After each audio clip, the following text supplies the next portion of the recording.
racial or sexist comments or other intimidating words or actions directed at officials, student athletes, coaches, or team representatives will not be tolerated and are grounds for removal from the site of competition. Also, consumption or possession of alcoholic beverages is prohibited.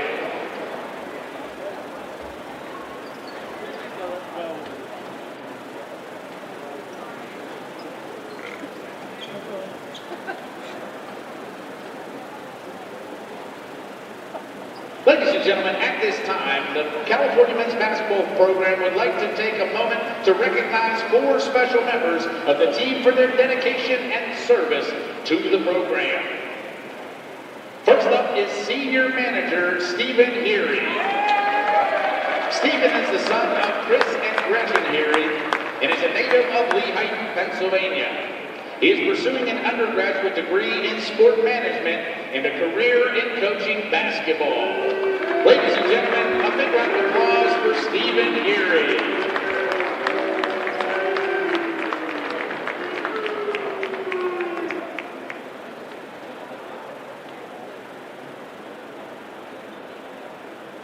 Next is senior guard number 3, Zion Collins. Zion is the son of Gary and Celeste Collins and is a native of South Riding, Virginia. He is a 6-year member of the program and has been an all-PSAC West second team selection twice in his career. Zion ranks 5th all-time in scoring history and scoring with 1,671 points after starting over 100 games in his career. He earned his initial undergraduate degree in criminal justice in 2022 and is currently completing a second degree in sociology. Ladies and gentlemen, number 3, Zion Collins.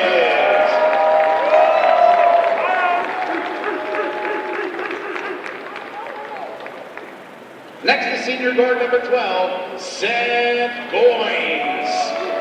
Seth is the son of James Goins Jr. and Stacy Goins and is a native of Morgantown, West Virginia.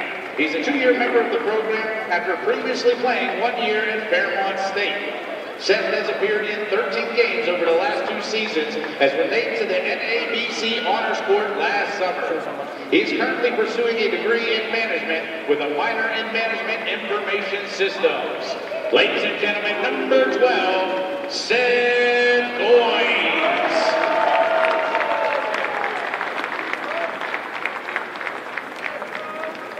And finally, senior forward number 0, Jermaine Hall. Jermaine is the son of Jermaine and Sarah Hall and is a native of Baltimore, Maryland. He is a 6-year member of the program and was named an all-PSAC West second team selection last season. Jermaine ranks 22nd all-time in school history in scoring with 1,258 points after starting over 90 games in his career. He completed his undergraduate degree in management with a certificate in innovation and entrepreneurship in 2022 and is currently pursuing a master's degree in business administration with a concentration in management. Ladies and gentlemen, number 0, Jermaine Hall. Please join me in one last round of applause for our seniors, Stephen, Zion, Seth, and Jermaine.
everybody, and welcome back to the Convocation Center for Game 2 of our Senior Day festivities here between the California Vulcans and the Mercyhurst Lakers. My name is Andrew White. Joined alongside me is Nate Kurtz.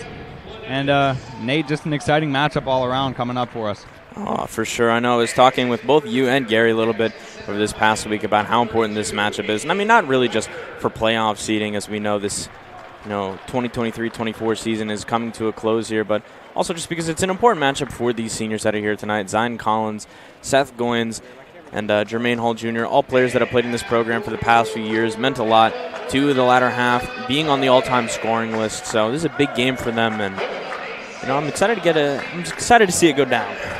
It's not often that you have two seniors on the same team that are both within the top 20 of scoring all time. Jermaine only 8 points away from that top 20 spot. So, I mean, it's exciting, especially with Zion just getting into fifth last game, passing a couple big names, just able to kind of do his thing. And it's exciting to see what these guys are going to do tonight. I'm sure they're excited, and they want to be as physical and prepared as possible. And, we're here for it. And for the starting lineups for the Mercyhurst Lakers, we're going to start number 3, Alexander Parks, the guard, 5'7" freshman out of Cincinnati, Ohio. Number 10, Christian Gamble, 6'1" guard, sophomore out of Silver Springs, Maryland. Number 11, Sean Fullerton, the guard, 6'1", sophomore out of Danbury, Connecticut. Number 31, Jeff Planudis, the forward, 6'6" grad student out of Hazleton, Pennsylvania. Shout out to Skook. Number 32, Aiden Reichert, forward, 6'4" junior out of Jackson Center, Ohio.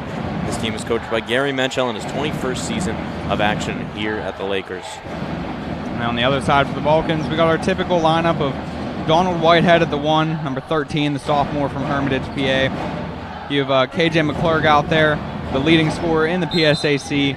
Number 5, the sophomore out of Morgantown. Then you have number 3, Zion Collins, the senior out of South Riding, Virginia. Number 0, Jermaine Hall, another senior out of Baltimore, Maryland.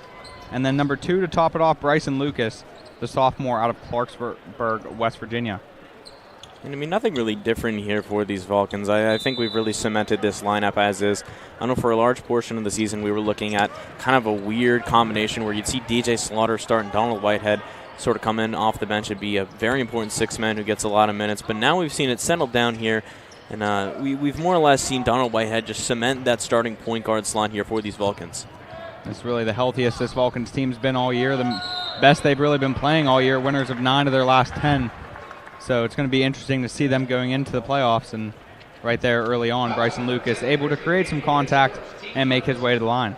Yeah, and that's something that is very important to this team, just being able to create those fouls and get to the line. It's something they've done so well all year long. I mean, you're looking at a team that's number 2 in the West for a reason, number 9 nationally ranked now. Held a spot previously in the year, but after some losses to Westchester and Slip, ended up dropping. But, something about this team you got to love is the resiliency and how well they've been able to pick up some of those fallen pieces and bring themselves back up on top. Bryson Lucas connecting on both free throws. He's been a stat sheet filler as of late. Last game having 4 blocks and 6 steals, along with 5 assists, 19 points. So it's going to be interesting to see what the sophomore can do tonight in effort to help his seniors be sent off with a win here on their senior day. Mercyhurst with it now. Alexander Parks with it. 5'7" guard, freshman, making his way into the starting lineup. That's going to be a quick 3 there by Jeff Plantotis. Man, I wish I could say names. Planudis. And he comes up way short. Ball be in favor of the Vulcans. It's okay, man. You just did the women's game. I don't blame you. It's a lot of names I have to remember. Whitehead with it now. Pass to Lucas. Lucas hands it off to KJ McClurg. McClurg creating some separation, going to put up a step back 3, and he connects on his first attempt of the night. And I mean, you're looking at number 6 in the entirety of Division II basketball. He's scoring points per game for a reason. He's just such an electric player. And, I mean, if you've watched any of our broadcasts before, you know that we will glaze this man to no end. As you are the vice president of the McClurg fan club. Still have yet to meet the president, but at the same time, I'm sure that stays between you and him. Oh, he's busy right now. He's got his last few performances of She Kills Monsters. Which, if you haven't seen that, you should definitely go tonight. There's one more showing here at 7 p.m. in DeBlaney and Steel Theater. And, I've watched the show twice now. Definitely amazing, worth your time. Well, shout out to our man Johnny Sape over there in the theater. Jermaine Hall's 3 on the last possession. Comes up short. Parks with it now. Guarded by Whitehead. He's going to get it down low. No good. And the rebound to Zion Collins.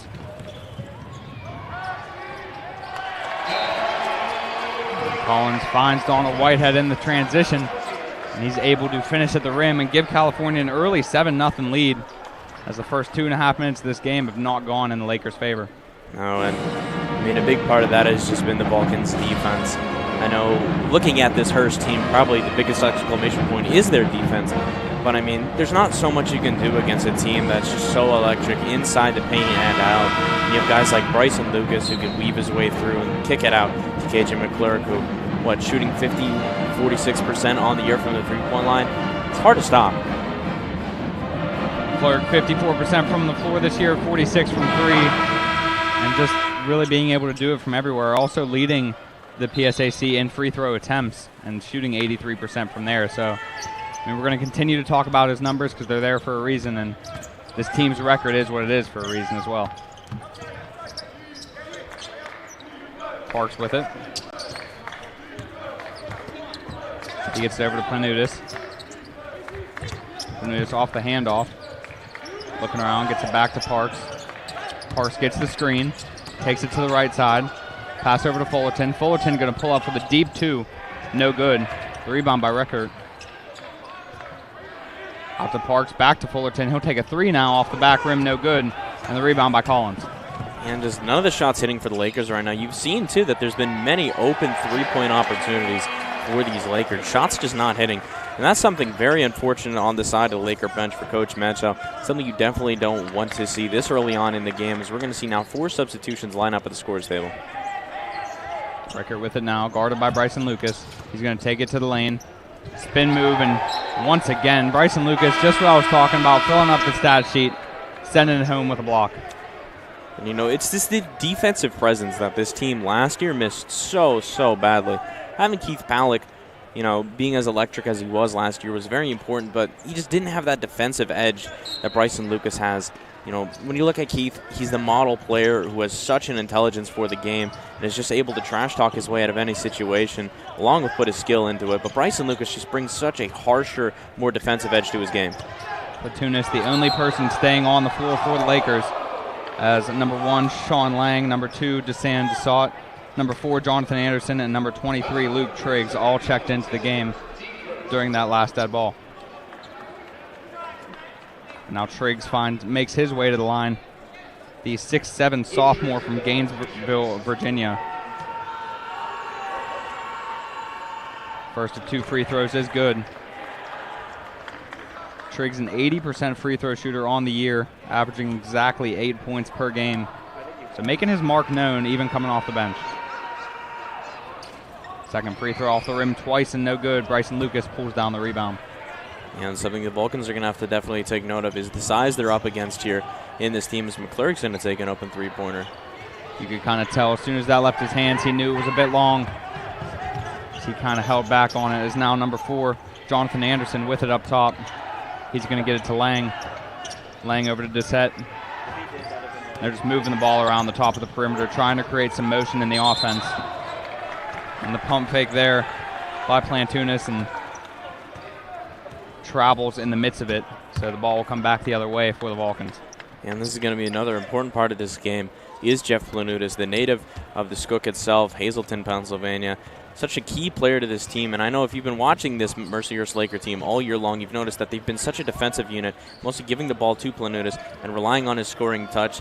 And the problem is when you don't get that scoring touch to go off, what else do you really have left other than your defense? And especially against a nationally ranked team here, top 10 in the country now. That's going to be tough to face up against. That'll take us to our first media timeout. And like you said, California being a top 10 team in the country now, definitely not a team to take lightly, but at the same time, Mercyhurst in a position where, they almost have nothing to lose in this game. I mean, obviously they're still fighting for seeding in the playoffs and doing what they can to stay relevant, but at the same time, they know they're up against more of a giant in California. And, I mean, when you're as good as California is, we've talked about this before, it's almost like every other team's Super Bowl, because in a way they know how important that game is, how big that game is, and because of that, they might be coming out here playing a little bit harder, and when they're down 9-1 this early in the game, that's not a good sign. No, obviously, and speaking of seeding now, most of the things here in the West are pretty much set now. Gannon sitting comfortably at number 1, 2 games off of California, who's sitting number 2. Behind them is IUP, and behind them is Slippery Rock, who's had a great rebound to their season. And now, that's really it. 5 and 6 are pretty much locked up with Seton Hill and Mercyhurst, not officially though, with Edinburgh really just looking in the hunt. Like I said in the last broadcast with Braxton, really it's just all about who you play now and the path that you have to take to get through the PSAC tournament, and whether you're the 4 seed, 5 seed, 6 seed, you're going to be matched up with a certain team, and I guess if you're really going to play to that matchup, or you really just want to be playing your best basketball that you can be playing entering the playoffs, so any wins you'll take with a grain of salt. No substitutions for either team following the media timeout. The pass to Lucas was almost like an athletic play where they wanted to throw it up to Lucas and have Zion get back in bounds for a jumper, but the foul as he jumped up and still be under the basket. An intelligent play there, too. I mean, I think that was exactly as he played. It looked like Bryson was just going to try and throw it back to Zions for the open mid-range. I mean, that's something you got to look forward to, is just to see how intelligent this team is on offense and how well they pass. When you're as skilled as this team is, you have plenty of options, and they utilize as many options as they can throughout the game. And McClurg with the drive there, the left-handed floater, no good. And the ball bounces off of Jermaine Hall and out of bounds. Christian Gamble and Sean Fullerton checking back into the game for the Lakers, as Jonathan Anderson and Desan Doucette check out of the game for the Lakers.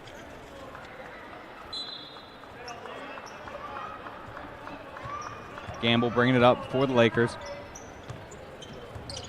Coming into this game at 13 and 14, 9 and 10 in conference play.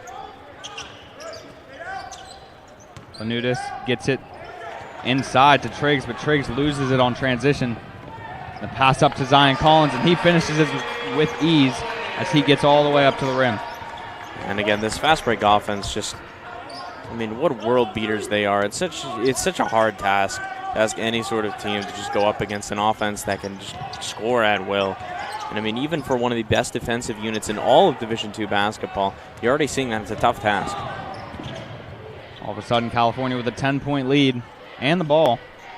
Just over 14 and a half to play in this first half. Jermaine Hall on the aggressive drive, leaves his feet, gets it over to Lucas, pass to Whitehead in the corner, all around the toilet bowl, does not find the bottom. Mercyhurst with the rebound. Gamble with it now. And get it over to Fullerton in the corner. Pass to Lang and then down low to Triggs. Triggs puts it up, and Bryson Lucas, once again being the defensive presence he is, with another block. Collins now with it. He's going to drive to the left side, gets it over to Whitehead, but there's going to be a foul before the pass. And it looks like they're going to call that on Sean Lang.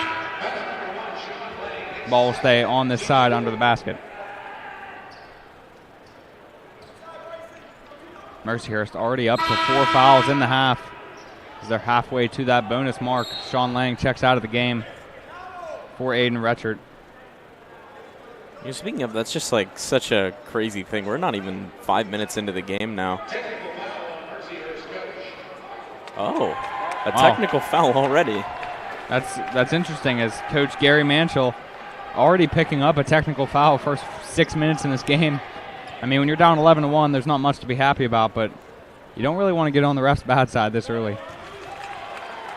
That is surprising to say the least. You know, before I got on the headset and I was talking to our producer, Gary Smith, he said, yeah, these two coaches are both very vocal. I wouldn't be surprised if you see at least one of them get a technical. I mean, I'm just surprised it came this early. We're 14 minutes left in the first.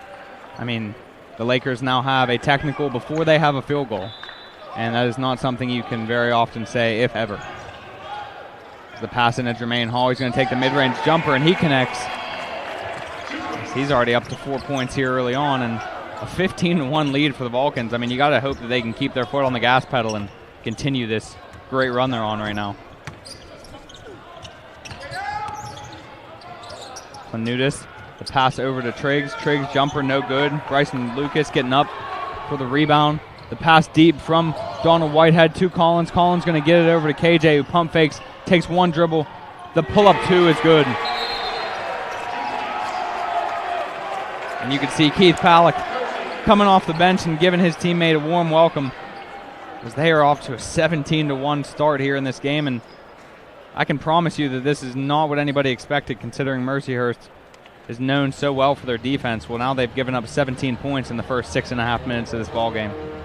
You know, it's hard to just like keep coming up with words for a team that's just so stupidly good on offense. I mean, exactly as you said. I mean, coming into this matchup, I thought we were going to see a gritty, like, basket-to-basket matchup. Nope. So far, it's 17-1. And as you said, a technical foul before the first field goal. I cannot tell you the last time, if ever, I've ever seen that happen in a basketball game. Coming out of the timeout, number 34, James Thomas, did check into the game for the Lakers for his first appearance, as he has the ball now. He gets it over to Fullerton. Fullerton looks for Parks, finds nothing, gets it over to Thomas. Thomas to Record. Back to Parks on the handoff, gets it over to Planutis. Planutis on the great drive and the finish off the backboard. See, that's exactly what the Hearst Lakers need here. That's an unfortunate sight. Jermaine Hall getting fancy now. Oh, my goodness. I mean, that is a highlight play if I've ever seen one. Jermaine Hall goes behind the back on the drive, finds Donald Whitehead, who then nails the three. I mean, his team is like Showtime. Yeah, who needs the Lakers, honestly? I got the Vulcans. Vulcans about to take the name of Mercyhurst here tonight. As Fullerton with it now, gets it over to Parks. Parks trying to set up the offense, just 10 on the clock. And he's going to go ahead and leave his feet, pass it in. Jermaine Hall with a great dive. Parks in the right place at the right time to come back up with it. And the ref's going to stop play to see if the shot clock should be reset or not, because it was reset once it seemed like the Vulcans had possession, but really, I mean, nobody had possession, so it's tough to tell, and they're going to go ahead and review it. You know, that's one of the great features we now have here, is the fact they're able to review the clock now. And I think one of the most consistent things here in the Convocation Center is that at least once a game we will get a stoppage in the middle of play for the clock to be reset or fixed. You know, I will say I did not come from the best high school basketball team when I played high school basketball, and there were multiple games that started out like this, with my team being in Mercyhurst position. And I'll tell you one thing, it is not a great feeling. When you do all the preparation, you travel here to play a game, and all of a sudden you look up at that scoreboard and you're down almost 20 points. It's hard to swallow. So Mercyhurst is really going to be tested here to see if they have some kind of adversity and can bounce back from this deficit. Every single time that an adverse game is brought up, I always point back to one game on the Vulcan schedule they had, and that was against Wheeling earlier this year, where, I mean, that team was down, 30 at the half, nearly 23-24. Team ends up coming out of the gate and scoring 52 in the next half, winning the game by 4. And, I mean, it's so hard to fight off a team that has guys that are shooting 6 for 8, 4 for 5 in the game. But such an impressive performance all the way back then. And right now you're looking at an impressive performance. 20-3 already.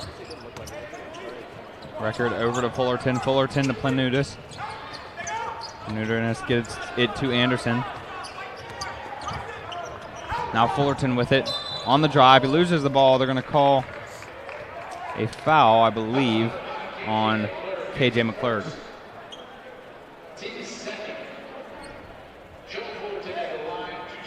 Only the second foul of this first half for the Vulcans so far, and KJ's first. As Fullerton at the line now connects on the first of 2 free throws. Sean Fullerton, the second leading scorer on this team at 12 points per game, shooting over 50%, 70% from the free throw line, and just came off of his season high of 24 points versus Seton Hill in their last game. So you have to think he's going to stay aggressive throughout. The pass up to McClurg. McClurg going to put up a 3, and he'll connect off the great feed from Bryson Lucas. And I mean, we've seen this all year from McClure, just finding that open wing spot and being able to get himself that amazingly open three-pointer. And yeah, like you said, this team's had a bit of a tough stretch here, having to face Seton Hill. That was a nice win for them, 64-59. Then immediately having to travel to Gannon University, 4th in the country right now. Put up a very good fight against a strong Golden Knights team, 78-84. And now having to play the number 9 team in the country in the California University of Pennsylvania Vulcans. Aiden Record picks up the charge there as Jermaine Hall is able to get in a good position.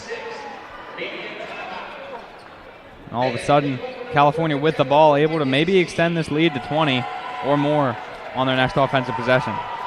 And I mean, the Lakers have just been struggling from the field right now. 1 for 10, that's an abysmal 10%, 0 for 3 from the three-point line as well. The only saving grace for them so far has been the rebounding department and the free throw. But they're 1 for 2 in free throws and 6 rebounds. And it's not been a really good game for them so far.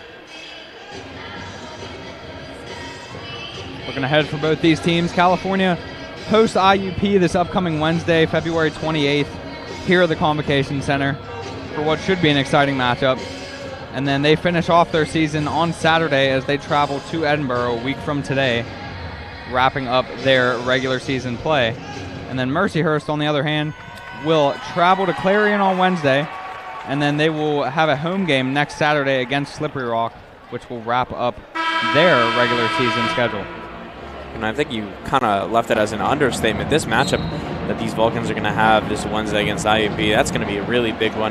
Not really only just for positional seeding within the playoffs. I mean, they have everything really locked up here at this point, but it's more or less just about holding themselves to a high standard. I mean, when we were on the road just a few weeks ago at IUP, that team hadn't beat the Crimson Hawks in, nearly 20 years, something along those lines, and just finally have been able to break that losing streak. So, I mean, having them travel here after a big win against them last time, looking at a human Crimson Hawks team, I think it's going to be an important matchup. Lucas with it, gets it to Collins, over to Whitehead, over to Hall. And Hall's back foot was on the line as he caught the ball, or as he caught the pass, so that will be out of bounds, and Mercyhurst will bring it back the other way. And the turnover game is something another point to look at here. I think that's going to be important. Hurst already having 3 turnovers. Jermaine is now picking up the first for these Vulcans here tonight. Something that other teams have struggled with when playing California has been the turnover game. You look back specifically to Slippery Rock when they played here, and then another team like UPJ, which also had some turnover problems here at home. Gamble with it, he gets it to Anderson. Anderson at the top trying to set it up. Just 10 on the shot clock now. Reichert over to Triggs. Back down to Triggs now on the post. He goes up with it. No good. The rebound by Reichert. He puts it up with the left hand. No good. Jermaine Hall with the rebound. Passes it as he's falling. Donald Whitehead getting ahead of the break. Loses it for a second. Gets it out to Collins. Collins going to shoot the 3 from the wing. No good. And Jermaine Hall so close to a putback slam there, but just mistimed his jump as the Lakers come back the other way with it. Yeah, I mean, when you see a soaring Jermaine Hall Jr. coming in like that, that's a terrifying sight. You could definitely tell the senior energy night, giving him some energy here in the Convocation Center. Most likely will be one of his last games here if they don't make the Atlantic Regional. But, I mean, at this point in the season, I don't see how this team cannot be in that conversation. Still doing everything they can to try to host a PSAC playoff game or even the whole tournament if Gannon can have some kind of slip in their last couple games. You never know. Let's Gamble with it now. Gets it over to Anderson. Anderson on the drive. Picks up his dribble. Gets it back from Reichert. The ball's tipped out. Gamble there to pick it up. Just 5 on the shot clock. Reichert with the 3 off the left rim. No good. And Donald Whitehead with the rebound. And now Hurst is starting to force some shots, I've noticed. Shot clock just winding down. I think that's going to be another out-of-bounds call for the Vulcans. I think that's that's going to be another out-of-bounds call here for the Vulcans. But, as I was saying, it's just so important for this team. It was the same spot that Jermaine had stepped out just about 2 minutes ago. So, got to keep your eyes on your, well, I don't want to say keep your eyes on your feet, but keep your eyes on where you are on the floor, as their only 2 turnovers were self-induced. And right there, Planudis with the drive. He'll get fouled, and he's going to head to the line for 2 free throws. Keith Palak did just check into the game for the Vulcans during that last dead ball and picks up a foul early.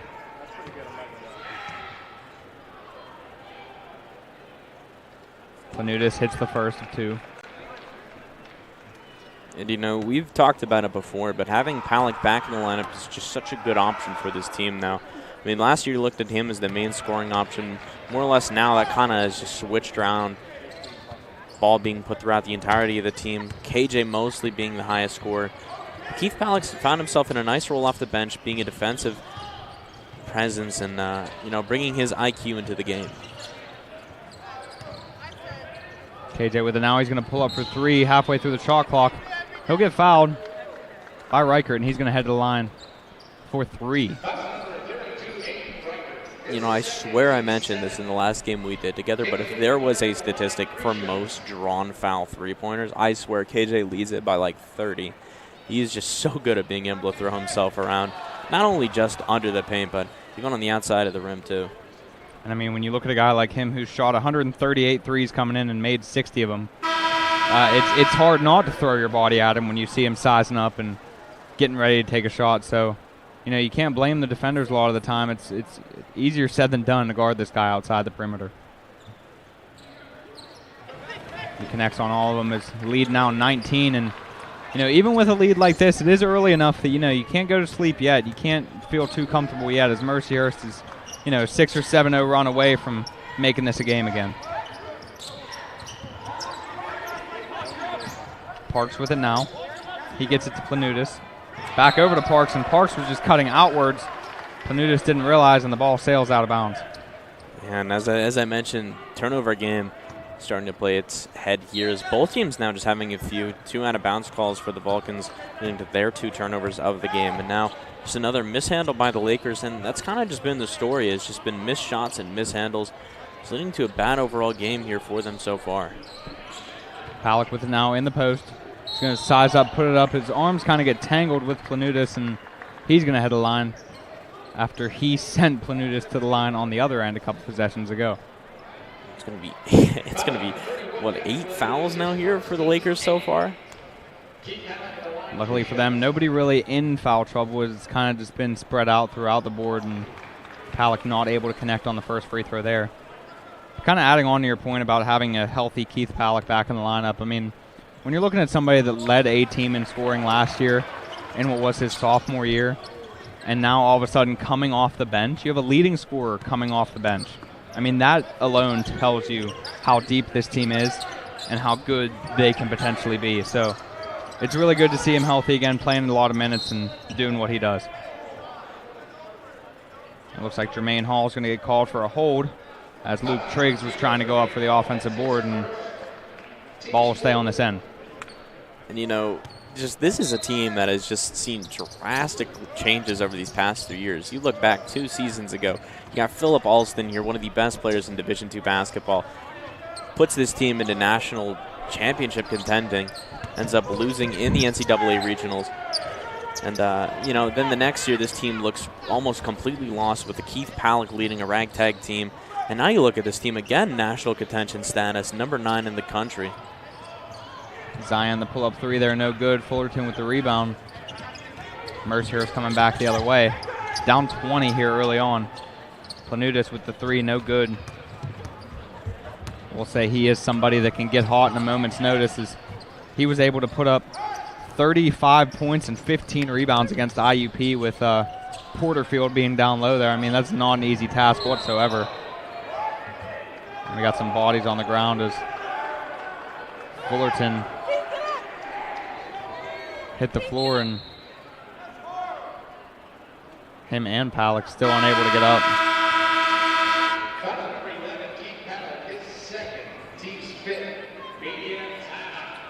They're going to call the foul on Palick, and that will take us to our 8-minute media timeout.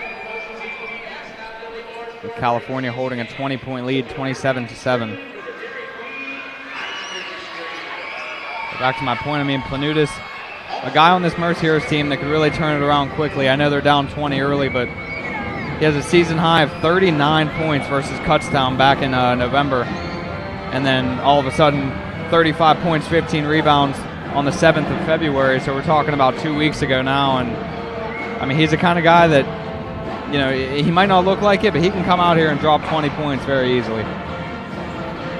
And I mean, I think that's just because the Hurst team has just looked to him as a leading presence here. I mean, kind of a similar situation to what you saw just last year with John Paul Kromka, in the sense where, that guy was the grad student. He was the leader of that team, an all-conference, all-Division II player. And, it's just that team in UPJ now just looks a little bit lost without him. And I think you're going to see a situation next year a little bit close to that with the Lakers and losing a guy like Planutis. You're hoping that if you're Coach Mansell that you can find a player that can somewhat find with the magic that you had with Planutis. But I think you're going to rely on your system and just how you are as a coach to rebuild that team next year. Make sure that you're keeping it up. Something I did realize, kind of doing a little bit of homework on this team, is they are young. Besides Planutis, who's a graduate student, they got Fullerton, who's a sophomore, Richard, who's a junior, Triggs, sophomore, Joenzik, sophomore, Parks, freshman, the starter, Christian Gamble, another starter, sophomore. I mean, they got a lot of guys, and Adam Belinsky's another guy. He's a freshman. He hasn't played since early December, but when he was playing, he was producing, as he was just under 8 points a game. So it's going to be a team that, in the next couple years, they're going to build that chemistry, and they're going to become a problem. And it starts with defense, and they've already kind of cemented themselves as the best defensive team in the PSAC West. And I don't know if you heard from the crowd mic here. 30th player to do it in program history. KJ McClurg now surpassing the 1,000-point mark within the Vulcan uniform. And, I mean, as the vice president of the McClurg fan club, I can't say I'm surprised. The entirety of his career here, only 2 years, mind you, has just been lights out. Last year was still such a great scorer, but this year he's just hit an entirely new level. And, I constantly say it outside of this working setting and environment is I don't know why he's at this level, because he easily could be leading a Division I program with his skill. Bryson Lucas able to kind of recover there after losing the dribble, and he still finishes at the rim. I mean, yeah, like you said, a big shout out to KJ McClurg. We're glad to have him here, that's for sure, as he's just been an absolute wrecking ball for this team and able to do so many different things in so many different ways. And, we've enjoyed every second of it. So shout out KJ, congrats on 1,000 points for sure. Missed layup there, and Bryson Lucas with the rebound, and coming back the other way is the Vulcans. They find McClurg, pump fake, sets up the three, no good, and Parks with the rebound. And something to note that I think we noted here as well, Alexander Parks, 5'7". This is probably, I think, the shortest player that we have now seen here in the past few years. I know I like to talk about size over skill, or skill over size, a lot with Donald Whitehead Jr., but you've been seeing it so far here tonight alongside Parks as well. Somebody that Donald Whitehead can actually shoot over regardless of his high vertical on a jump shot. He's you got to think that's going to be a matchup we'll have to keep an eye on, as both of them really playmakers and shooters, as Parks just connected on a 2 possessions ago. Now Jermaine Hall with it with the smaller Parks on him. You got to think he would take advantage, but instead the cross-court pass, and once again somebody's foot's on the back line, and man, they just always towards the end of the court, and it's kind of cost them a little bit. Their only turnovers are self-induced so far. It is unfortunate, but I do like to see that there's a bit of consistency to it. I know that's something at this level that there's a really big problem with, is sometimes just consistency within calls. But so far tonight, it's just been pretty consistent with what we've been seeing. Most of these calls are under the net, actual contact fouls. I think that was another block by Lucas. Lucas has just been filling the stat sheet like no other as of late, as he's just able to pick up blocks, steals, assists, rebounds, everything that you want out of a guy like that. And then he's rewarded with some feeds at the rim for some points like we just saw there, as he's now up to 6 points on the night. And, I mean, that's just another part of Lucas's game that's so important, is just that it's not about the point scoring. I mean, if you want him to score, he can, but it's about all the other things that he does right to make this team successful. Great ball movement there by the Lakers to get Reichert his first bucket of the night underneath the basket. A great rebound there by Zion Collins. He goes up, and he's going to get fouled and make his way to the line. And that's going to be the 9th foul of the night here for the Lakers. And again, as we said earlier, not necessarily a single person being in foul trouble yet, but it's the fact that a bunch of players are starting to add it up. And I know when we look back to that slip game at home here, that's something that definitely cost them. You had, 3 players on the verge of 3 fouls heading into the second. And that's really big if you're looking to mount a comeback in the second half. I mean, as a basketball fan, that's never something you want to see. You don't want a game to be decided because of these players had foul trouble, this player, fouled out, whatever it may be. You always want to see both teams at full strength and full potential and just playing the way they're supposed to play. And as of right now, there is a lot of fouls on Mercyhurst's end, but like we said, at least it's somewhat spread out. Nobody's in too deep going into halftime as long as Reichert can avoid picking up his third. This is Anderson with it now.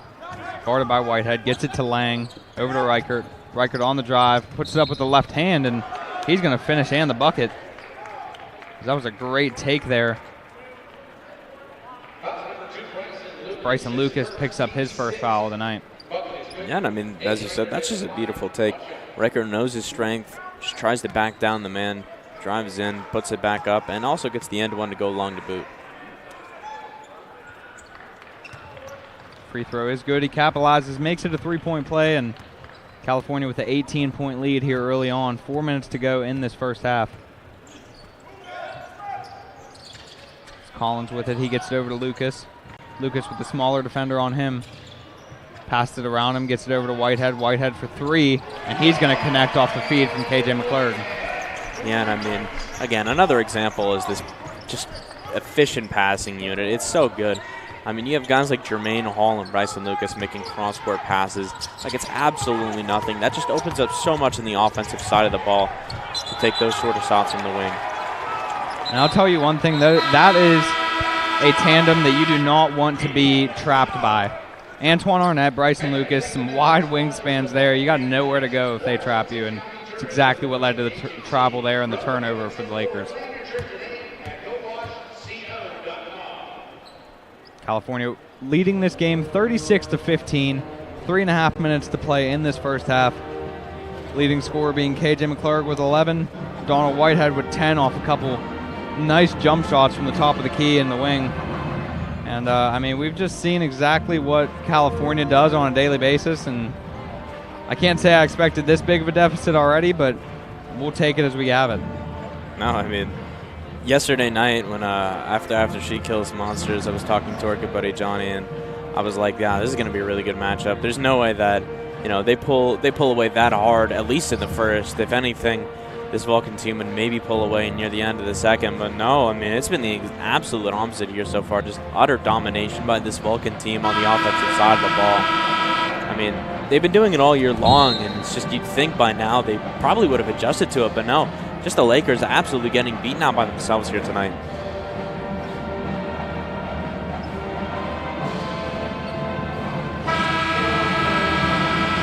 California doing everything they can to play their best basketball towards the end of the season here. Obviously, we talk about Wednesday's matchup against IUP being a big one, but really every matchup you got to take seriously. And, we saw that against the Slippery Rock game when they went to Slippery Rock and fell at their hands when they kind of expected a win there. And can never expect to win. You always got to go out and earn it, and that's what they're doing right now. It's Antoine Arnett, the rare pull-up jumper, and he connects with ease, making this a 23-point lead. I thought I just saw an Antoine Arnett three-pointer. I was gonna lose my mind. I think we've only seen one of those so far this year. Coming into the game, Antoine Arnett is only 1 for 5 from beyond the arc, and that right there being a deep two-pointer. Won't get credit for the three, but hey, we're all here. We're all witnesses, and back him up as the shooter he is. Pass into Planutis. He gets fouled as he's cutting through the lane, and Danny Sankum not happy on that opposite sideline. We say it every game too, but just having an animated coach like that's just so important as a player. I mean, I know I can't speak on it. I didn't play high school ball, but I'd imagine having a coach that fights like that is just very vocal for his players and is so animated. It has to feel good if you're on the court. First one is good. Planutis actually an 87% free throw shooter. Coming into the game, making 94 of 108 attempts. I mean, it's pretty impressive, so try not to get him on the free throw line because it's almost automatic. Collins with it now, guarded by Gamble. Trying to size him up a bit. He's going to shoot a deep two. Kind of a forced jumper there, but I guess with a lead like this, you can afford to do things like that. He's in transition. They get up to Planutis. He's not able to connect. And all of a sudden, now the Vulcans have numbers. They have a 3-on-1. What a great defensive play, though, there by Christian Gamble, as he's able to get a hand on that ball as Zion comes up with it. And, I mean, just using the size just to crowd the lane. I mean, when it's a 4-on-1, you definitely need to use your size to your advantage. And, I mean, you can tell what Bryson wanted. Bryson, I think, wanted to lob up to try and throw it down just to try and bring the energy back. And that's going to be an out-of-bounds call on Bryson Lucas. It's the, what, 4th here tonight? Maybe 5th? And it's funny because this team is so good that the only time that they struggle is when they kind of make slip-ups on their own end.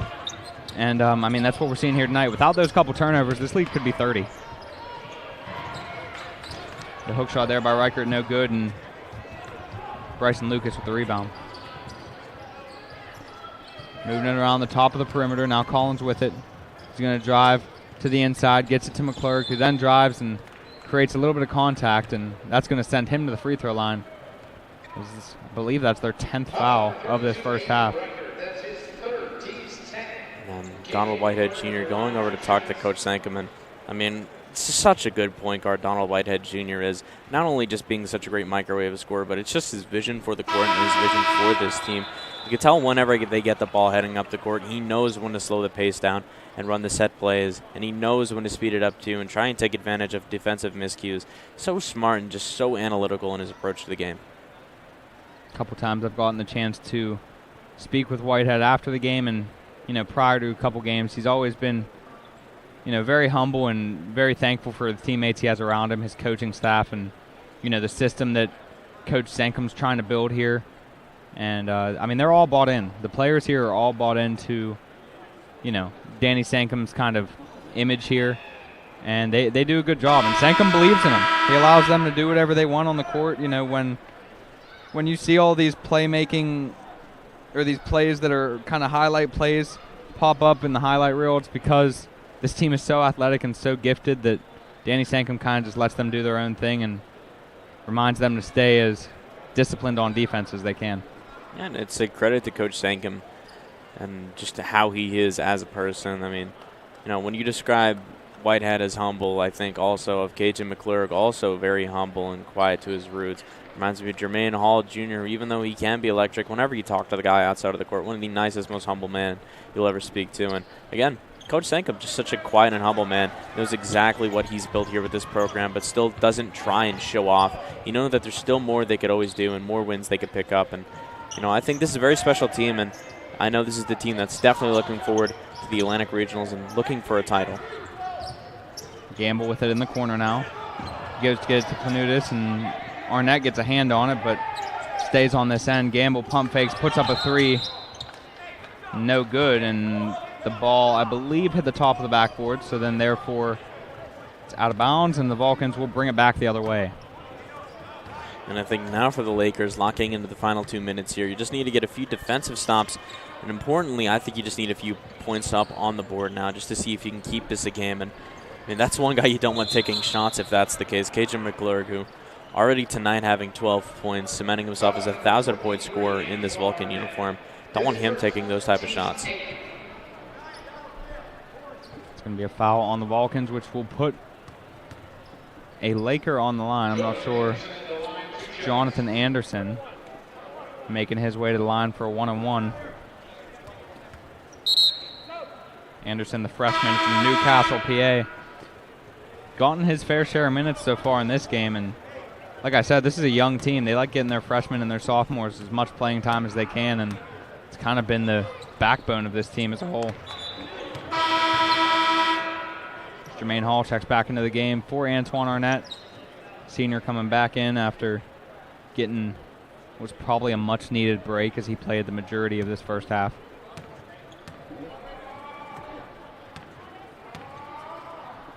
Anderson's second free throw is good. Lead cut down to 20. California having double Mercyhurst score, 39-19.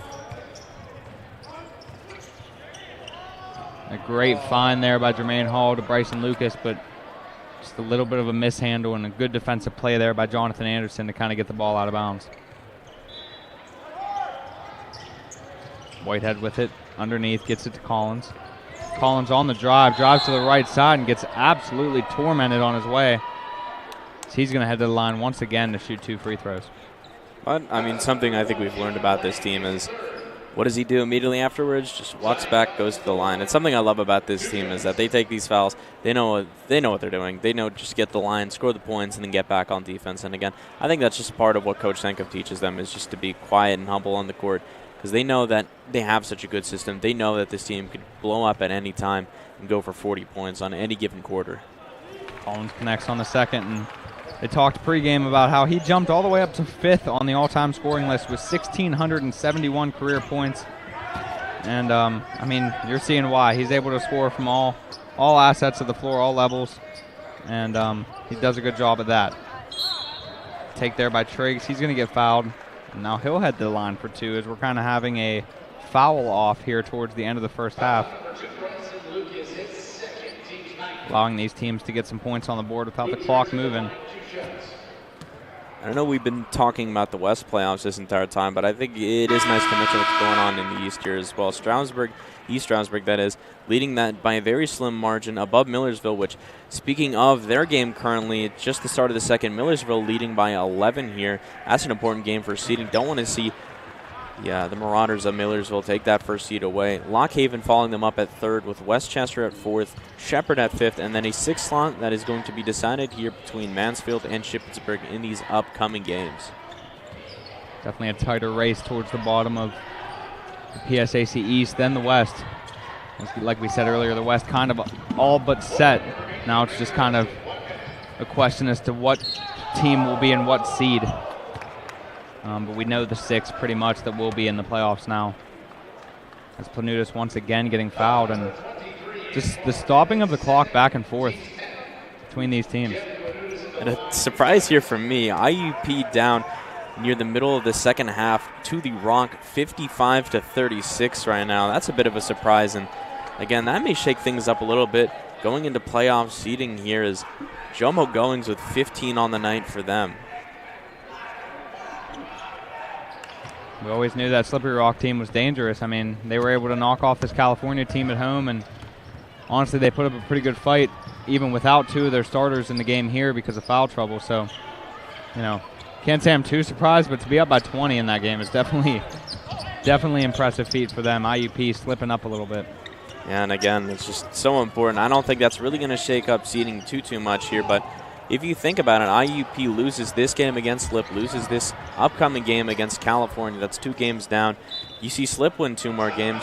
That's probably going to put them in the lead and put them in the 3rd seed and drop IUP down to 4th. Again, nothing really at risk here. Both those 2 teams have locked their playoff slots in, but it's more or less, again, just about seeding and how things are going to go on with the matchups. I mean, hey, you never know. California and Gannon could get first-round upsets, and then all of a sudden, you know, IUP or Slippery Rock could be the host of a playoff game or 2. So you never know. I mean, anything can happen in the PSAC, and I mean throughout all of basketball, really. So. And unusually, we're also going to have 2 more matchups here tomorrow on a Sunday. I don't think I've ever seen that really happen here. We're going to look at UPJ and Gannon facing off tomorrow at 3 p.m. along with Shippensburg and Lock Haven. Again, that's going to have some big implications. UPJ having a bit of a struggle so far this year at the bottom of the West.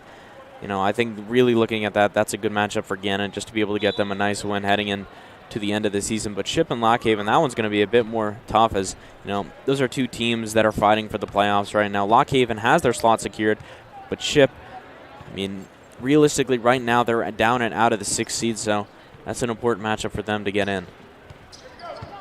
2-second differential between the shot clock and game clock. The pass to, what a highlight play there. As Whitehead got it to Hall. Hall threw the alley-oop up to Arnett, and Arnett just laid it in with ease as the jumper will not count. And going into halftime, California with a 20-point lead, 42-22, and stay tuned for a second half as this has been Andrew White and Nate Kurtz on CUTV Sports 1 and the PSAC Network. Regardless of the season, follow all the action with CUTV Sports. From the gridiron to the hardwood, the pitch and the diamond, CUTV Sports has you covered with almost 100 live games a year. With multiple camera angles, graphics, announcers, and replays for 37 seasons, CUTV Sports is your home for Vulcan Athletics.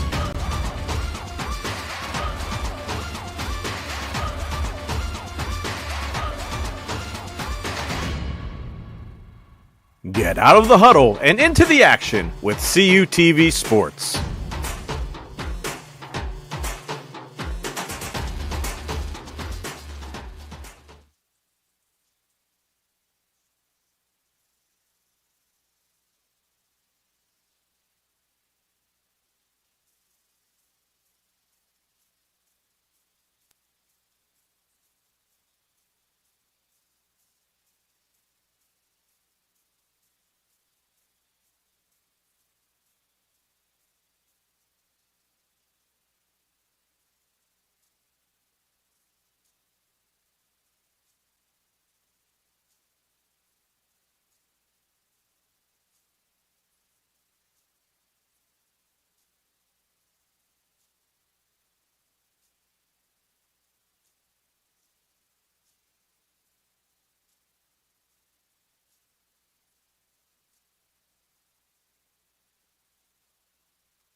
Welcome back, ladies and gentlemen, for the second half of our matchup between the California Vulcans and the Mercyhurst Lakers.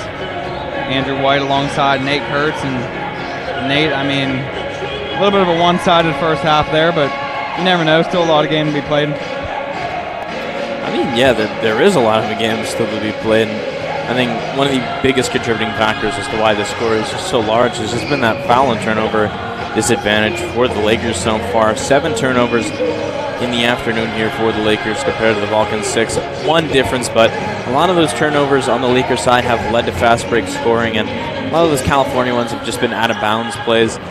And on the foul side of things, it's just very spread out for the Vulcans. You know, only 3 players having 2. But when you look at the Lakers now, they have 2 players who sit on 3 fouls, that being Aiden Riker and that also being Sean Lang. So, you know, unfortunate for them to start off with here. You're going to have 2 players who usually have a lot of impact in these games, likely going to be playing a lot less minutes, and I think it's going to play a contributing factor here in these final few minutes. Looking through the stats, not really much on Mercyhurst's side. Planutis leading the way with 6 points and a rebound and an assist. And then for California, obviously, I feel like we say it every game, KJ McClurg leading the way. 12 points for him and then 10 points for Whitehead as he's hit 2 from beyond the arc. And just, you know, a steady game to this point, and California's playing some consistent basketball, and you have to hope it stays that way here in the second half. And another update to IUP, now down 78-53 here. Garvin Clark leading the scoring for the Crimson Hawks with 21 points on the night. And for the side of the Rockets, Ike Herster with 20 as well. But again, it's foul troubles for the Rockets. They have 2 players on 4 fouls and 2 players on 3 fouls as well. So, you know, with 3 minutes left, I don't know if that's going to be much of a contributing factor, but something to look at here is, you know, we're closing this great season for not only the Vulcans, but just the PSAC in general down to a close here. I know we mentioned earlier, it's senior night here today for Seth Goins, Zion Collins, and Jermaine Hall Jr., and earlier we had Hayden Robinson, Deja Terrell, and Jordan Smith on the women's side. But this team's going to conclude their season with IUP February 28th. That is this Wednesday, I believe. And then they're going to finish it off March 2nd. Excuse me, that is next Wednesday. Or yeah, this upcoming Wednesday. And then they're going to finish their season off March 2nd at Edinburgh at 3 p.m. That's going to be a drive I am not looking forward to. You know, our man Gary wants to get up there, get the last broadcast of the regular season in, and like you said, the drive's not going to be the most to look forward to, but at least, you know, we'll have a good time, and hopefully the Vulcans can secure a win up there as Fullerton able to connect on the lay-in underneath to cut the lead down to 18 for the Lakers. And as I mentioned, too, near the end of the second, I think a big part of this, if this team wants to look at mounting a comeback, just putting points on the board. Something they've struggled with all night long is Zion Collins. It's a nice mid-range jumper. 4 for 27 on the night for the Lakers. 1 for 9 from the three-point line. Most of their points coming from the free throw line, 13 for 15. And it's just been such a struggle for them to make these shots tonight. Reichert on the drive now. Pump fake, puts it up with his left hand. And a great little post move there to shoot over Bryson Lucas. Yeah, and again, I mean, if you're playing against Bryson Lucas, that's what you need to do. You need to use a physical advantage against him because he's just so slim and athletic, able to maneuver around his defenders. And, I mean, it's just another offensive play by the Vulcans where you just see unselfish passing and, you know, like almost eyes in the back of these guys' heads. I mean, KJ McClurg left his feet there and had no idea where the ball was going. And as he was in air, decided, I'll drop it off to Jermaine. Jermaine, right place, right time, finishes. And, I mean, it's so fun to watch. Reichert checks out of the game for Luke Triggs. Triggs got his fair share of minutes in that first half. I'm sure it's going to continue that way as he's kind of cemented himself as the first player off the bench for this Laker team. So they're moving the ball around the top of the key. Alexander Parks with it now, looking to size up. Gets it over to Planutis. Planutis, the mid-range jumper off the back rim, no good. KJ with the rebound, and all of a sudden they're running 2-on-2. KJ puts it up, takes a hard hit to the ground. Should be all right, and he gets up. A little bit of help from Donald Whitehead and opponent, Alexander Parks, and he's going to head the line for 2 free throws. Yeah, I mean, we talk about it all the time, but his ability to get to the line is just absolutely unmatched, not even on the PSAC level, but just, I mean, in all of basketball and college basketball alone, how many players can just get to the line as freely as McClurg does is a rare miss from the free throw line. It's McClurg's actually second consecutive miss following the little delay of game we had with Zion over at the bench, some blood or whatever, that KJ's second free throw he missed. So definitely rare, but all of a sudden KJ 2 misses tonight from the free throw line. And I mean, look at us. We talk about 2 misses from the free throw line as KJ is like a bad thing. That proves how high of a standard he's set in his Vulcan fan base. And Parks comes up with the steal, and oh my goodness, even though the follow came through from Triggs, what a great block there by Zion Collins as he was able to chase down Alexander Parks and send it off the board. And then now all of a sudden Donald Whitehead with the pull-up 3, finding nothing but net. Almost, I don't even know. That was just a great shot there by Whitehead. Yeah, it's just good to keep the energy up too. I mean, you get that electric block and I mean, immediately leads to another point just because nobody's able to get back on the defensive side of the ball and rebound it. But great for these Vulcans to just get themselves back in this game. And it's going to be a foul on Jermaine Hall Jr. I believe that one is going to be holding call run over the back against Luke Triggs from Jermaine Hall.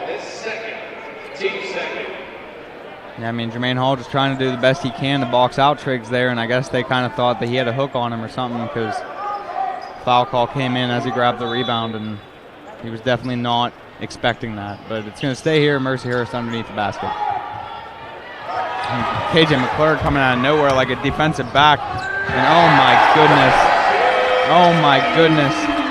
KJ McClurg with the steal, Bryson Lucas following up in transition, and McClurg puts it in the perfect spot for the alley-oop, and all of a sudden California with their biggest lead of the night. Yeah, and I mean, that's the type of plays I think we come to expect from that duo that's slowly been forming here this season, has just been that dynamic passing between Lucas and McClurg. It's something that we saw a little bit last year between Palick and Polak, but something now developed here between these two, and it's great to see too, because I mean, normally we see this unselfish passing here in this entire team, but you know, when you get guys like this who just are able to see the court so well together, it's impossible to just not see it. As I mean, why not Donald Whitehead Jr.? You get a 10 out of 10 for that one too. Why not? I mean, just building on your point, could you imagine if this team had Polak as well? I mean, he was a guy that started last year for this squad and averaged around 15 a game, the best shooter on the team, and I can't even imagine. I mean, this team's already so deep. If Cam was healthy, I mean, they would be even more dominant than they are now. I mean, if you think about it too, like, that's going to take minutes away from somebody else. So you're looking at a guy like maybe even Antoine Arnett, who probably doesn't really get to play as much just because you have such a loaded team with Cam Polak as well. I mean, it's something we discussed, me and Gary Smith and Jonathan Sape last year, was just like how this team's going to play together with as many talented players as they do. Like, how do you manage those minutes? But I mean, Coach Sangam has just found a system with the exact players needed for it. And, I mean, hell, this team's 9 in the country for a reason. Great lay-in there on the other end for the Vulcans as Bryson Lucas was able to capitalize. And now lead up to 27 as Lang with it gets it over to Parks. Parks with it now, goes to shoot it, gets it to Reichert. Reichert forces up a shot thinking the shot clock was over, but that was a shout out to our band there. I mean, they still were able to capitalize and get a 2, but our band faked the count, acting like the shot clock was winding down, and tricked Reichert to throw up a mid-range jumper. And that foul there will take us to our first media timeout. 15 minutes and 24 seconds left to go in this game. California with a 25-point lead over Mercyhurst. And it's been exciting throughout. Might not be the closest of games, but California doing all they can to keep the highlights coming, and honestly, it's just been a joy to watch these seniors in their senior day and soak it all in, and got enough fans here to kind of make them feel like they're putting on a show. Right now we're getting the Find the Cow from Chick-fil-A here in the Convocation Center, and I will say it's never really too hard to find him, considering the fact that we don't really have as much of an abundance of fans as most places, and he always ends up on the side that is is a little more vacant. So always something fun that we see. It's it's good to find him. But nonetheless, California right now doing everything they can to keep this large lead and march their way to victory here. If they can get a win today, it'll be their 5th straight. It'll be their 10th of their last 11 games, with their only loss coming to Gannon when they traveled up there on a Saturday and put on a heck of a performance. Both teams did, but Gannon was able to walk away with the victory, and hence why they are sitting number 1 in the PSAC West, with California trailing behind them.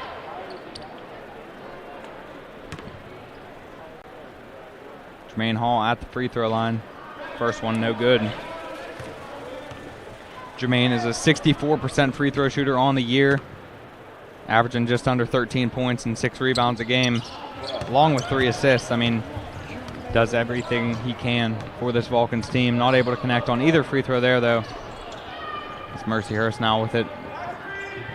Thomas with it. Fakes the handoff, gets it over to Lang. Lang over. The pass to Dussault. Dussault to Parks, back to Dussault. Over to Lang. Lang gets it down low to Riker. Back out to Lang. Lang is going to shoot the 3, and he connects. I believe that'll be his first basket of the night, as he has 3 fouls, no points, but now up to 3 following that 3-point bucket. And now all of a sudden it went from a 27-point lead to a 22-point lead. I mean, obviously still 22 points, but when you're a team that's as behind as far as Mercyhurst is, you'll take what you can get, and you got to chip away at the lead in little increments at a time.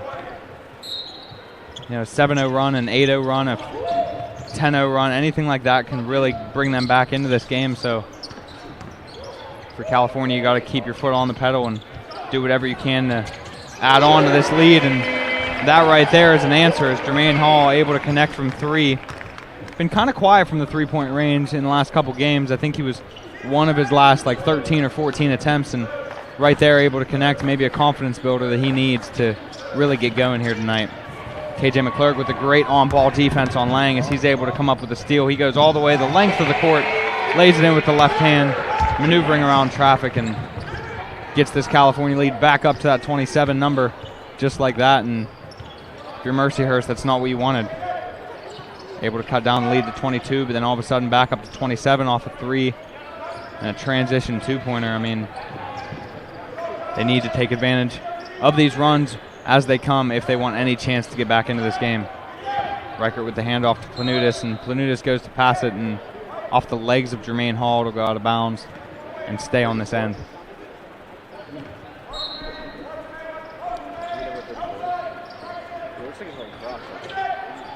He's going to have to throw up a deep 3 here. Doesn't even make contact with the rim, so technically a shot clock violation. California going to bring it back the other way.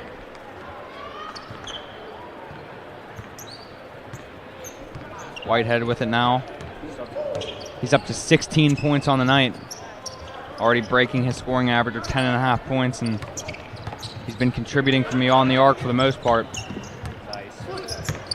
Collins with it. He drives the middle of the lane. He's going to turn around to the turnaround fadeaway jumper, and with cuts like that, you can make it, 9 out of 10 times as it hits the rim and finds its way to the bottom of the basket. Zion now up to 9 points tonight. He's done a great job of kind of stepping into a role where he's not being commanded to score as much, and he's kind of just scoring where, is needed and where is effective and efficient.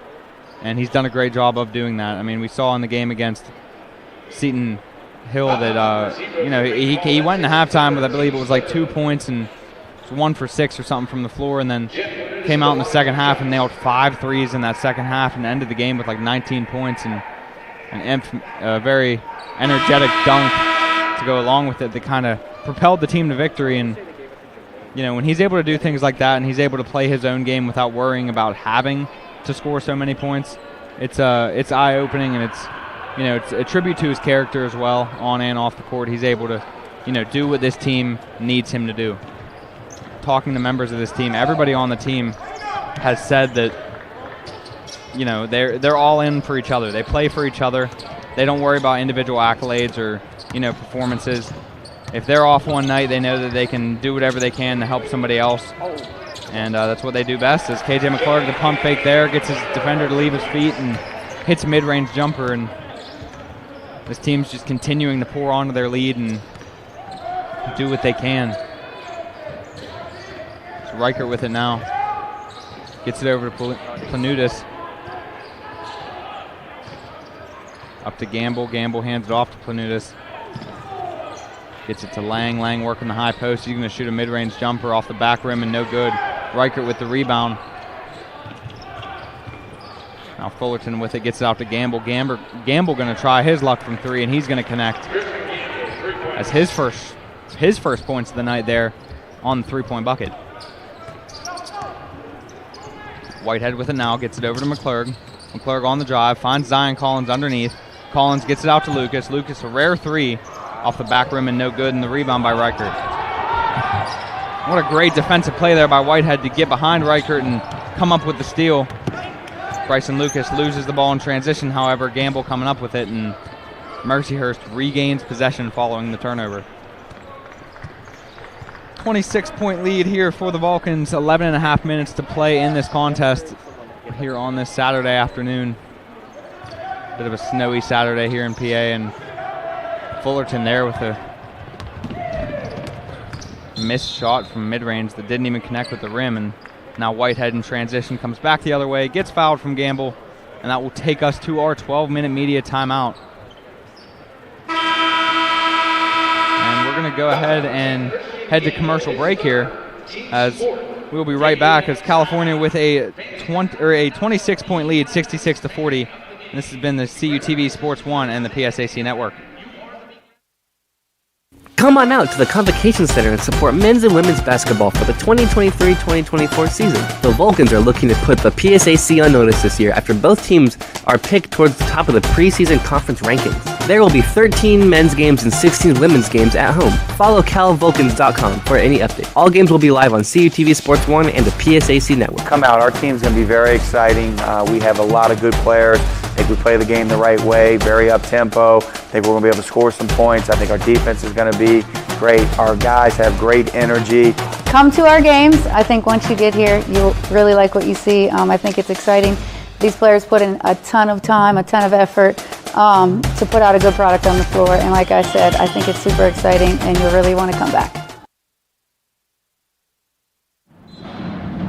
Welcome back, everybody. Coming out of the 12-minute media timeout here at the Convocation Center, where California holds about a 26-point lead, 66-40. They're just doing everything they can to stay efficient on offense, and they're doing a great job on the defensive end as well, forcing a fair share of turnovers. And right there, the little jump shot there by Keith Ballack mid-range, and all of a sudden this lead is now 28, I believe the biggest lead of the game.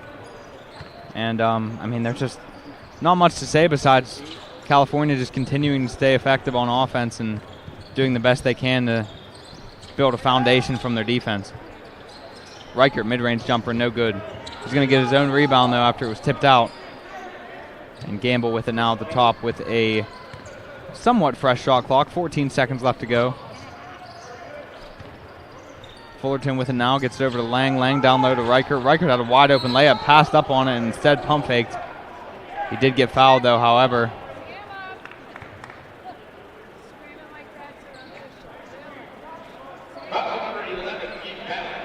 Keith Ballack picking up his third foul already. He hasn't had many minutes on the floor here tonight. He only has 4 minutes. He has 3 fouls. It's not the best defensive performance from Ballack tonight, but you know his presence out there is good enough. You know, with him being 6'8" and just being able to be like an anchor down low. And Bryson Lucas making his way to the bench for the Vulcans. And both free throws by Reichert is good. 26-point lead once again for the Vulcans.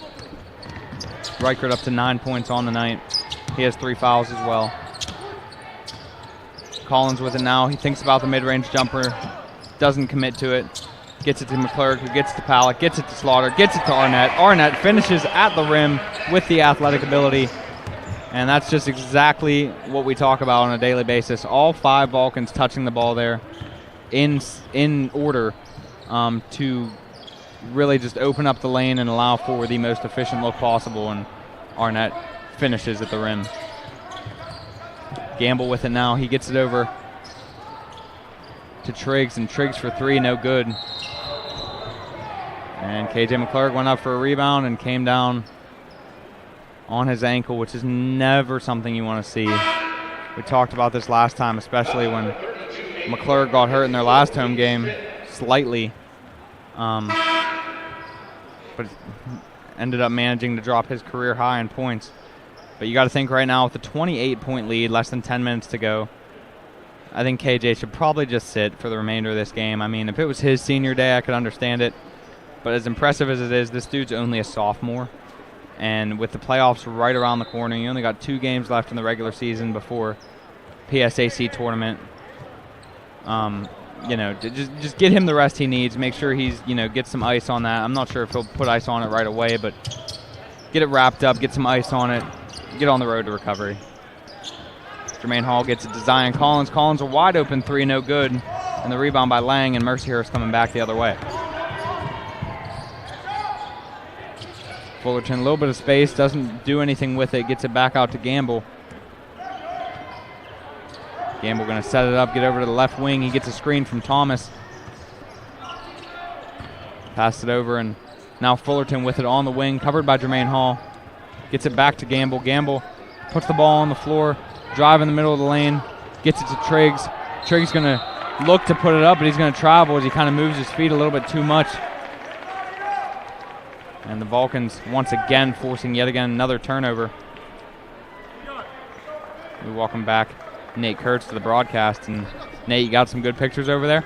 I'd like to think so. I mean, I would have loved to have gotten that Bryson Lucas alley-oop. I mean, who doesn't love a good dunk? But some solid sights on the court right now. I mean, as we've been talking about all game long, it's just been domination by these Vulcans. Lakers weren't really able to hit many of those shots in the first, but coming to the second so far, they've just been absolutely great at being able to make these shots in the second half. And I mean, score may not say it, but they've definitely made it a game where almost every possession now is back and forth. 28-point lead right now for the Vulcans. Their biggest lead of the game as Zion Collins puts up a mid-range jumper, no good. Fighting for the rebound a little bit, and I don't know who the heck comes up with that. All of a sudden, the ball is loose, and they're going to call a foul on DJ Slaughter, out of all people. That'll be the 5th foul of this half for the Vulcans. Just over 8.5 to play. I just want to go ahead and say that Bryson Lucas once again filling up the stat sheet. 10 points, 7 boards, 2 assists, 2 blocks, 2 steals. I mean, there's nothing this guy can't do.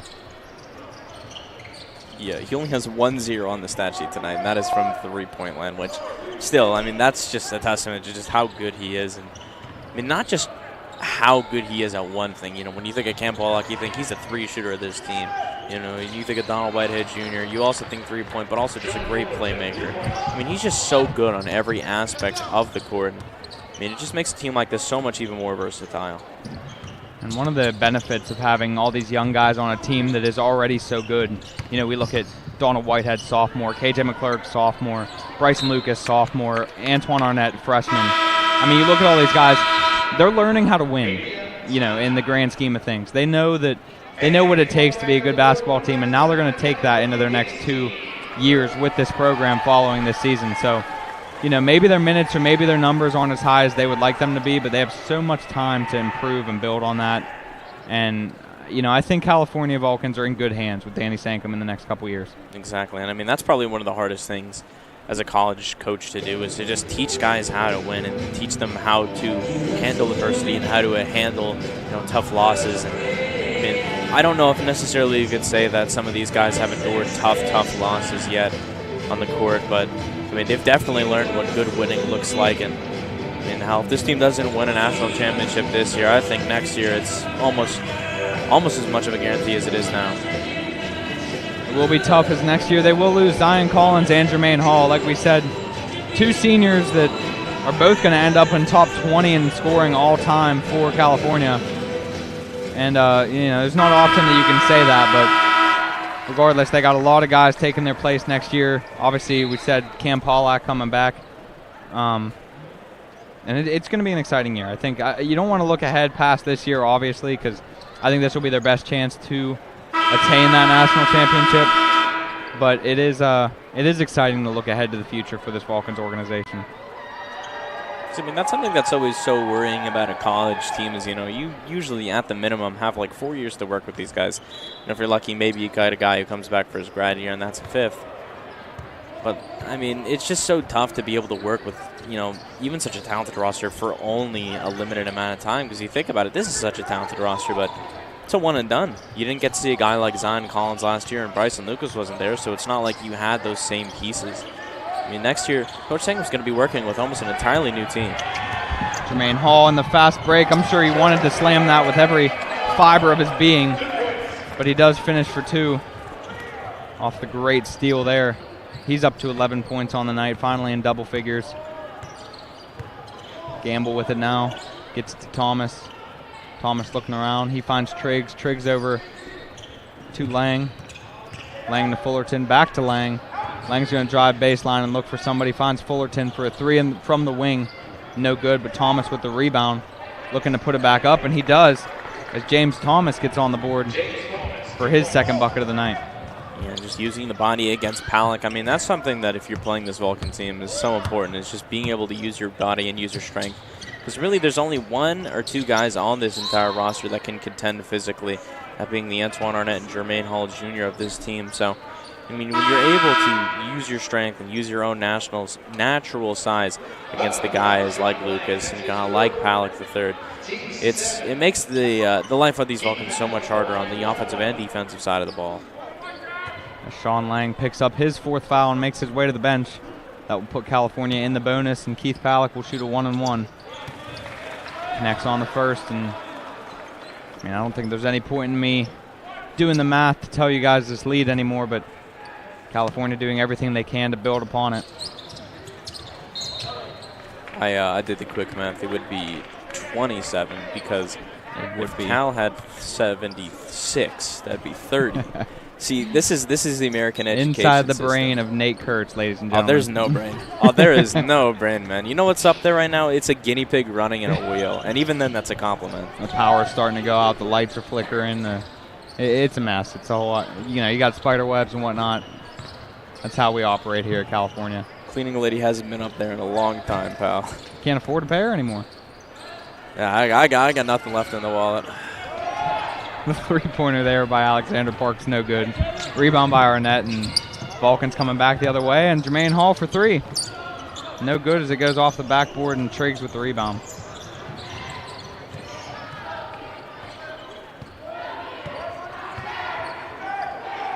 Parks gets it to Triggs. Triggs gets it to Reichert. Reichert gets it to Doset.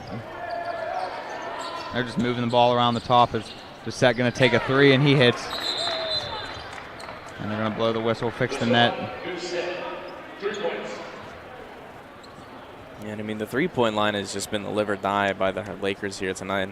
I mean, I can't say that they've certainly been living by it. 4 for 19, that's 21% here tonight. When you compare that to the California side, 7 for 19, that's a 36%. A lot of those shots being taken by McClure, 2 for 7 on the night.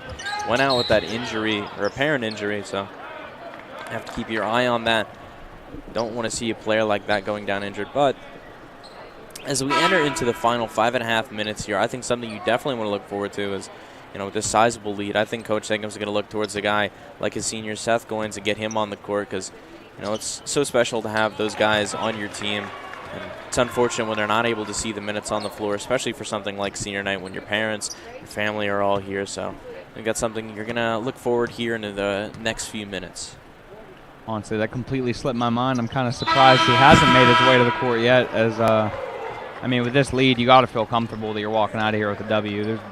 I can't even think of a strain of things that could happen to bring Mercyhurst back into this game at this point. I guess it's not over till it's over, but it's over. Good use of the English vehicular there, Mr. White.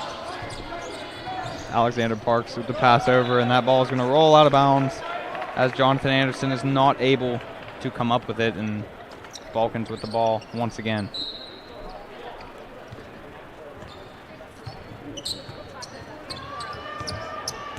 Donald Whitehead with it now at the top of the key. Looking around, he picks up his dribble, gets it to Palak with the size difference between Palak and Alexander Parks is eye-opening, as he probably could have backed him all the way down into the post and seen what he got out of it, but nonetheless, now Zion with it, and he goes to drive. Parks leaves his feet, and a blocking foul will be called as Zion makes his way to the line for what I believe is the third time tonight.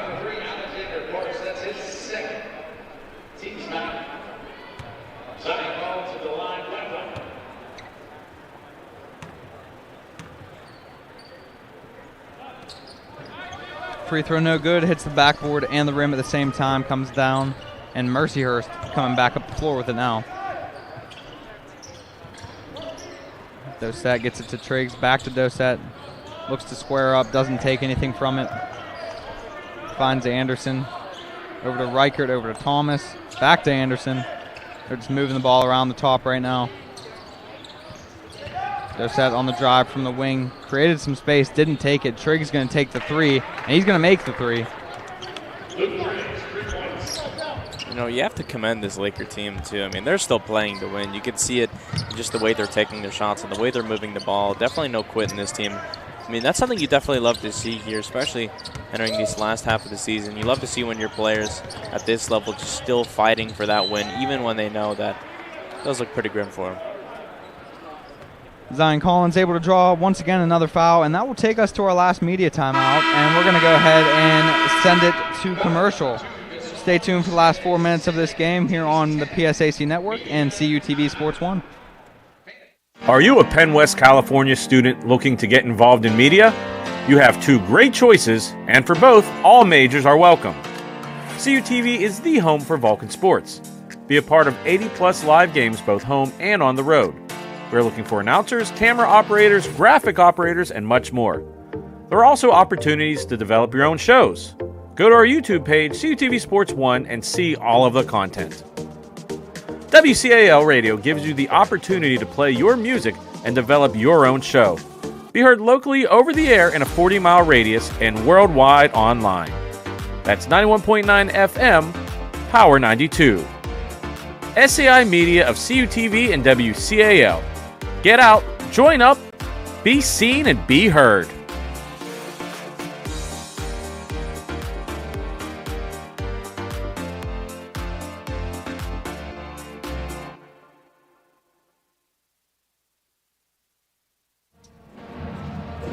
Alrighty, welcome back, ladies and gentlemen, for the last 4 minutes of this contest between the Balkans and the Lakers of Mercyhurst.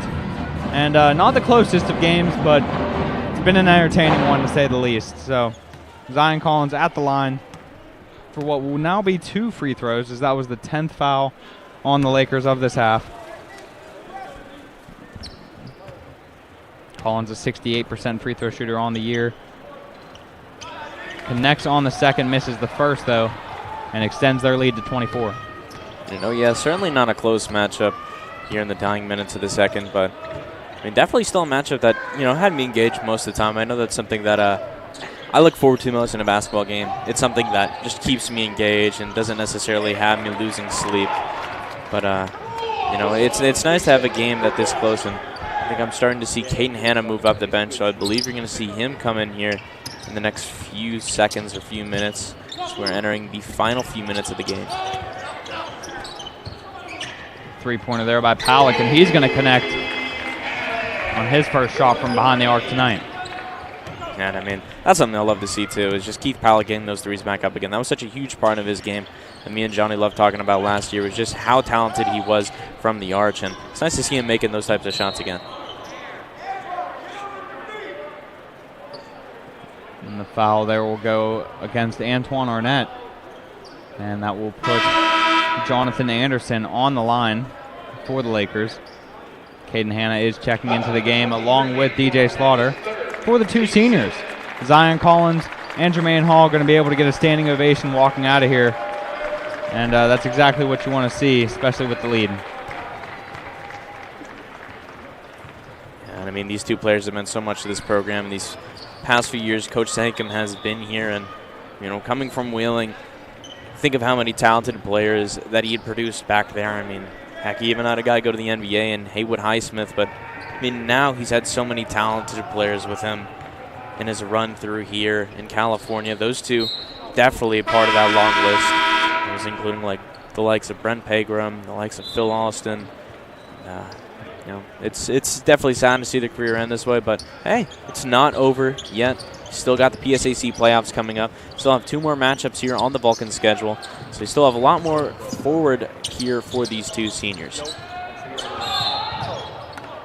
And I mean, those two, Jermaine and Zion alone, combined for almost 3,000 points here at California.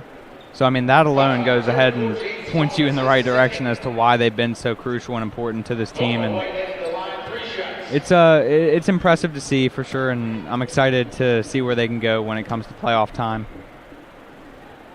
As Whitehead at the line misses the first of 2. He's got some substitutions coming in after the free throw. Singleton.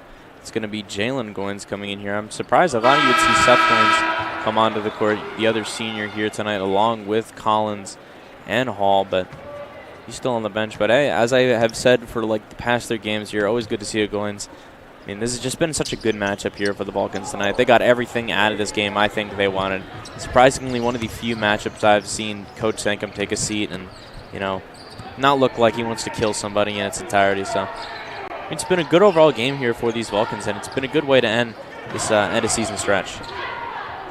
Rebound there by Triggs. He'll put it up and he'll get fouled. And there it is. Seth Goins making his way to the announcing table, and he's going to find his way into this game in the last 2.5 minutes. Both the Goins brothers and Eli Brooks here going to come into this game, and you got to think that's a special moment for those two there. Seth Goins last time potentially on a basketball court, going to be shared with his brother here in these final 2:30.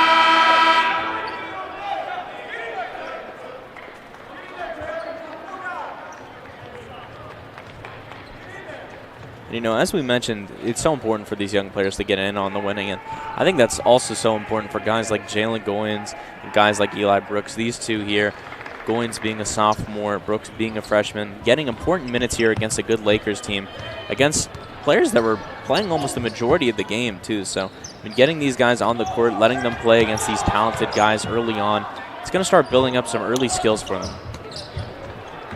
A little bit of a struggle bus off the rip there. Had a couple passes deflected and led them back to the backcourt, but California will retain possession following Mercyhurst hitting it out of bounds. But now they have to go the length of the floor. They only got 14 on the shot clock, so they're going to have to kind of pick up the pace a little bit here if they want to score on this possession. Man, this place would erupt if we could see Goins maybe hit a 3 or so. His brother's going to take one instead, and he'll hit the deep 2. His first shot attempt of the night is good. And I mean, that's something we've seen from him on the court, has just been that lights out shooting. You know, again, as we mentioned, don't really get to see the Goins too much, but absolutely when they are on the court, love seeing Jalen take that 3-point shot, but you know, that deep 2 is also nice to see as well. And, you know, I say this all the time too, also nice to see Caden Hanna back there on the court. Last year meant a lot to this team, played a lot of minutes, and you know, was very crucial in bringing this team into the conference playoffs, and had a very tight game against IUP in those playoffs, but nice to see a guy like that getting minutes back here on the court. I mean, you don't realize how good these guys actually are. Like, yeah, they're bench players, so you might look at them and say, like, oh, you know, they're no good. But sitting in a practice, you know, I was watching a group. I think it was Caden Hanna, Seth Goins, and I forget who the other 2 people were. But Hanna and Goins were actually shooting the lights out in the drill that they were performing. And, you know, they have what it takes to play at a high level. They just, you know, they got a lot of good players in front of them, and it's hard to earn your spot like halfway through the season or towards the end of the season. So it is good to see them get into the game, especially, you know, on senior day like this, in an atmosphere like the Convocation Center. You know, you just got to hope that the Vulcans can continue to win games and give as many guys minutes as possible. And It's just nice to see these guys back on the court. I know it's something that I'm beating to death here so far, but going into the playoffs, you're likely probably not going to see a lot of these guys come back out on the court. Credit to Coach Sankum too. It's just that a lot of these guys always so happy to be on the court and so happy playing. Is Caden Hanna going to fight for the jump ball? That one's going to go in favor of California. That's the one thing I do like seeing about bench players coming in towards the end of the game is they're going to continue to play hard because they still have to make a name for themselves. Sometimes you leave your starters in for the majority of a game like this, a blowout, and you just see like lackadaisy passes and, pointless fouls and shots that really aren't efficient. So it's nice to see these guys working hard towards the end of this game as well. And that's the other part that's so great. It's just seeing that bench. I mean, isn't it just so much fun just to see them just absolutely lose it whenever one of these guys just scores a point? It's always so much fun. So, entering the final few minutes here. Lights out performance for a few of the players here tonight. KJ McCleary and Donald Whitehead both putting up 17 here tonight. And the aforementioned Bryson Lucas as well absolutely lit up the stat sheet here. 10 points, 7 rebounds, 2 assists, 2 steals, 2 blocks. 26 minutes just to do all of that. Such an impressive player for this team. And I don't know how they're only number 9 in the country. This team, to me, just absolutely proves how good they are. You got to imagine, if they were to go up to Gannon and win that game on that Saturday a couple weeks ago, this team could be in the top 5 in the country right now. Oh, absolutely. And if you even look back even further, you look at that Westchester and Slip loss. That Westchester game was really close. They win that. They even put up a closer fight against Slip and they lost. Dude, you're looking at a team that probably never even left the top 10. You're looking at a team that probably could be in the top 5 right now. We talk about it, only 3 losses on the season. All 3 of those losses could have went the other way as well. Their only handed loss really was Slippery Rock, and they just completely, dropped an egg in that game and didn't really play the kind of game that they've been accustomed to playing. And other than that, like you said, Westchester, they lost by 3. Gannon, they lost by, I think it was like 7 or 8 in a shootout. So, they're a very good team. They're a very good team, and it's exciting to see them, get to this point in the season to where every single minute on that court is going to matter tremendously.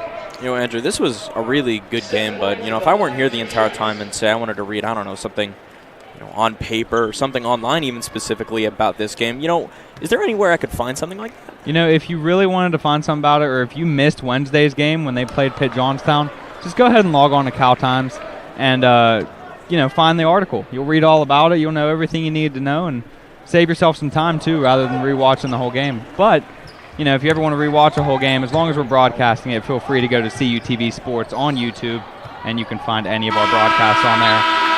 Thank you all very much for watching and listening. This has been Andrew White and Nate Kurtz. California with the victory, 83-60. And we will see you on Wednesday when California hosts IUP.